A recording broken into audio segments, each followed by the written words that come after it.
Okay जी, by the grace of God इस वक्त मैं ये जजीरा जो है ब्रस्तगी सुमत्रा जो है वो पूरे आयरलैंड का नाम है और शहर का नाम ब्रस्तगी है। और उसके बाद ये तोबा जगह का नाम है और ये एशिया की सबसे बड़ी जो है ना वो झील है और ये बड़ी खूबसूरत है।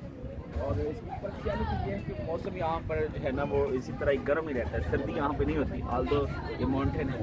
उसकी वजह ये है कि यहाँ पर एक करीब पहाड़ है तो अक्सर वहाँ पर लावा है वो निकलता रहता है और अर्थक्वेक बहुत ज़्यादा जो है वो आते हैं। और मैदान यहाँ से तकरीबन 2-3 घंटे की ट्रैवलिंग पर है। लोग वहाँ से भी आते हैं, इनका मेन शहर इंटरनेशनल एयरपोर्ट है, वहाँ से भी लोग आते हैं, मलेशिया से भी लोग आते हैं। तो मछली यहाँ की बहुत ज़बरदस्त है, अभी हमने खाई है। आज सुबह वर्शिप के बाद हम यहाँ पर तकरीबन 1 घंटे की ड्राइव के बाद आए हैं। ये बड़ी खूबसूरत है। मैं मेरा भाई जो सुनील नेपाल से हम वीडियो बना रहे हैं, अगर इन पहाड़ों को थोड़ा सा दिखाओ सुनील, निकालो हमारा